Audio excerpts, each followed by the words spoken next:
Hello friends. आज की class में हम बात करेंगे डायरेक्ट इनडायरेक्ट स्पीच के बारे में।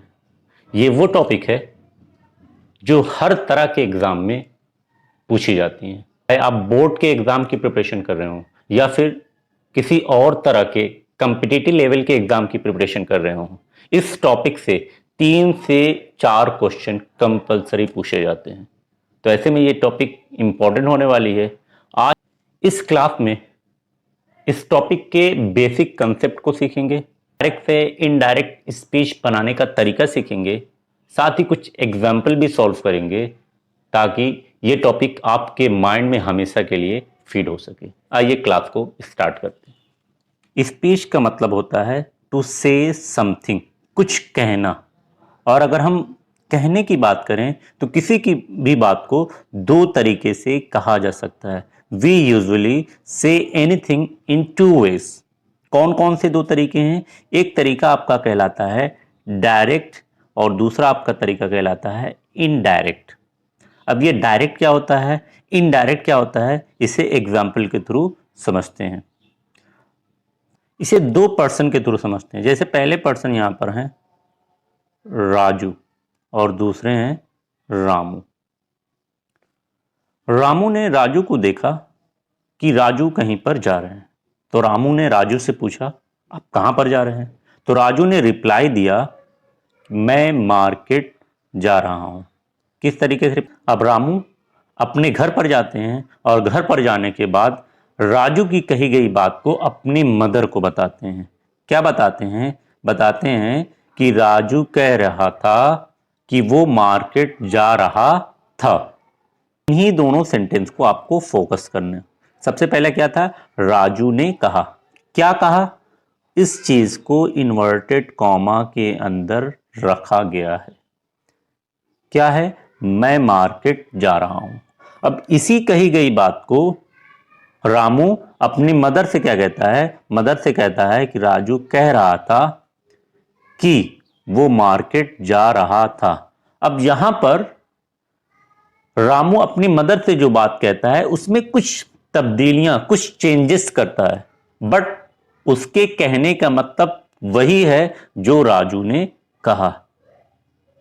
तो राजू का जो एग्जैक्ट वर्ड था, जो राजू ने जो जो वर्ड बोले, जो जो शब्द बोले, उन शब्दों को जब हम लिखते हैं तो वो शब्द या वो स्पीच आपकी डायरेक्ट स्पीच कहलाती है।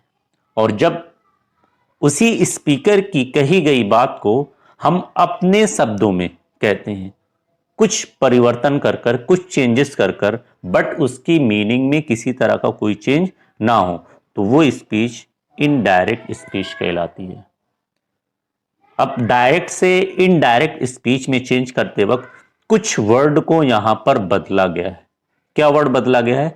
जैसे मैं अगर आपको दिखाऊं, पहला सेंटेंस जो है राजू ने कहा मैं मार्केट जा रहा हूं, इसमें आप देख सकते हैं हूं जो है वो था में चेंज हो गया है। इसी तरह से मैं जो है वो वाह में चेंज हो गया है। साथ में राजू ने कहा, यहां पर है राजू कह रहा था, बीच में की का यूज किया गया है। तो ये तीन चेंजेस आपको दिख रहे हैं। अब ये तीनों चेंजेस कैसे किए जाते हैं, क्या इसका तरीका है, इसी चीज को हम आगे वीडियो में देखेंगे। आइए, जैसे पहले है राजू ने कहा मैं मार्केट जा रहा हूं, तो इसका ट्रांसलेशन हो जाएगा राजू सेड। क्या कहा? I am going to market. अब जो उसके एग्जैक्ट वर्ड होंगे उसको हम इन डबल इन्वर्टेड या सिंगल इन्वर्टेड कॉमा के अंदर पुटअप करेंगे। जैसा कि आप देख सकते हैं यहां पर भी इन्वर्टेड कॉमा लगा हुआ है, यहां पर भी लगा हुआ है। कह रहा था कि वो मार्केट जा रहा है, इसका ट्रांसलेशन क्या होगा? तो इसका ट्रांसलेशन हो जाएगा Raju said that he was going to the market. अब इसमें इंग्लिश में किस तरीके के चेंजेस हो रहे हैं, यहां पर कलर से इंडिकेट किया गया। जैसे सबसे पहला है राजू सेट, यहां पर भी लिखा हुआ है राजू सेट। राजू सेट के बाद अब यहां पर जो इन्वर्टेड कोमा में बातें लिखी हुई हैं, इसको ऐड करने के लिए, इसको जोड़ने के लिए एक कंजक्शन का यूज किया गया है, और वो कंजक्शन क्या है? दैट। तो दैट कंजक्शन लगा हुआ है। दैट के बाद यहां पर आई जो वर्ड है, आई चेंज हो गया है ही में। एम जो वर्ड है वो चेंज हो गया है वॉज में। अब इन्हीं चेंजेस को हम देखेंगे। बाकी गोइंग टू द मार्केट और यहां पर भी going to the market same है। अब ये किस तरह के से चेंजेस इसमें आ रहे हैं, इसी चीज को नेक्स्ट स्लाइड में हम देखेंगे। नेक्स्ट स्लाइड में हम डायरेक्ट स्पीच की डेफिनेशन को देखने वाले हैं। डायरेक्ट स्पीच की डेफिनेशन क्या लिखी हुई है?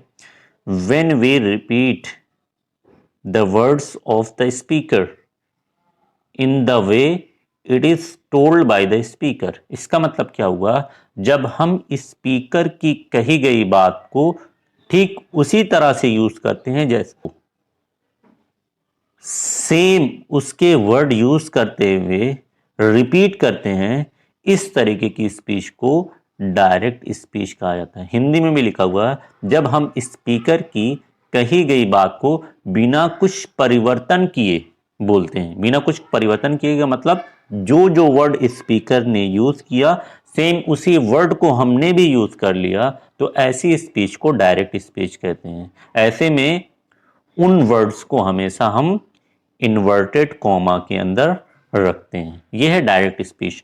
अब देखते हैं इनडायरेक्ट स्पीच को। In we say the words of the speaker in our way, जब हम स्पीकर की बातों को अपने शब्दों में कहते हैं without using the exact word of the speaker, speaker के एग्जैक्ट वर्ड्स का यूज ना करते। इट मीन्स जैसा जो वर्ड स्पीकर ने यूज किया है ठीक उसी वर्ड्स को हमने ना यूज कर कर कुछ अपनी तरफ से परिवर्तन कर दिया, तो ऐसी स्पीच आपकी कहलाती है इनडायरेक्ट स्पीच। हिंदी में क्या लिखा हुआ है? जब हम स्पीकर की कही गई बात को कुछ परिवर्तन करके बोलते हैं, बट याद रखिएगा सेम मीनिंग निकलनी चाहिए, सेम सेंस निकलनी चाहिए। ऐसी स्पीच को हम इनडायरेक्ट स्पीच कहते हैं। उम्मीद है कि डायरेक्ट स्पीच और इनडायरेक्ट स्पीच का कंसेप्ट आपको क्लियर हुआ होगा। चीज और याद रखिएगा, डायरेक्ट स्पीच हमेशा इन्वर्टेड कॉमा के अंदर पुटअप की जाती है। ये डायरेक्ट स्पीच की पहचान है। स्लाइड पर हम डायरेक्ट टू इनडायरेक्ट स्पीच का फॉर्मेशन देखेंगे, किस तरीके से डायरेक्ट को इनडायरेक्ट स्पीच में चेंज करते हैं। इसके लिए आपको टेंस की नॉलेज होनी चाहिए। बिना टेंस की नॉलेज के आप डायरेक्ट से इनडायरेक्ट स्पीच का ट्रांसफॉर्मेशन करने में आपको दिक्कत हो सकती है। जैसे कोई भी सेंटेंस लिखा जाता है इंग्लिश में, वो 12 टेंस में किसी ना किसी एक टेंस में लिखा जाता है और उन्हीं टेंस के अकॉर्डिंग हम डायरेक्ट से इनडायरेक्ट स्पीच में ट्रांसफॉर्म करते हैं। जैसे कोई भी सेंटेंस अगर आपको प्रेजेंट टेंस में दिखता है तो उसी प्रेजेंट टेंस का उसके रेस्पेक्टिव पास्ट टेंस में ट्रांसफॉर्म कर देंगे जब उसका हम डायरेक्ट से इनडायरेक्ट ट्रांसफॉर्मेशन करेंगे। जैसे अगर डायरेक्ट स्पीच में कोई सेंटेंस सिंपल प्रेजेंट टेंस में है तो जब उसकी इनडायरेक्ट स्पीच बनाई जाएगी तो वो simple present tense simple past में चेंज हो जाएगा। इसी तरीके से प्रेजेंट कंटीन्यूअस होगा तो पास्ट कंटीन्यूअस हो जाएगा, प्रेजेंट परफेक्ट होगा तो पास्ट परफेक्ट हो जाएगा, प्रेजेंट परफेक्ट कंटीन्यूअस होगा तो वो पास्ट परफेक्ट कंटीन्यूअस हो जाएगा। अब आते हैं हम पास्ट की तरफ। मान लीजिए कोई सेंटेंस सिंपल पास्ट में लिखा हुआ है तो उसका इनडायरेक्ट स्पीच जब हम करेंगे तो वो आपका हो जाएगा पास्ट परफेक्ट टेंस में। इसी तरह से past continuous, past perfect continuous change, जितने भी मॉडल्स हैं अगर वो प्रेजेंट में हैं तो उनका इनडायरेक्ट स्पीच जब हम बनाएंगे तो वही मॉडल्स अपने पास्ट फॉर्म में आ जाएंगे। जैसे एग्जांपल यहाँ पे लिखा हुआ, फॉर एग्जांपल अगर डायरेक्ट स्पीच में विल आया हुआ है तो सिंपली इनडायरेक्ट स्पीच जब हम बनाएंगे उस सेंटेंस का तो उसमें सिंपली हम जो मॉडल होगा उस मॉडल का पास्ट फॉर्म कर देंगे। जैसे विल आया हुआ है तो इसका इनडायरेक्ट स्पीच में विल के प्लेस पर वुड लिखा जाएगा। इसी तरह नेक्स्ट और इंपॉर्टेंट पॉइंट्स ये है कि अगर कोई भी सेंटेंस यूनिवर्सल ट्रूथ की बात करता हो, जनरल फैक्ट की बात करता हो, तो ऐसे सेंटेंस का डायरेक्ट टू इनडायरेक्ट जब हम फॉर्मेशन करते हैं तो उसमें टेंस में किसी तरह का कोई चेंज नहीं किया जाता। हमेशा यूनिवर्सल ट्रूथ हुआ, जनरल फैक्ट हुआ, प्रेजेंट टेंस में ही लिखे जाते हैं, इनका कोई पास्ट टेंस नहीं होता। वीडियोस हो चुकी हैं, डिस्क्रिप्शन में आपको लिंक मिल जाएगी।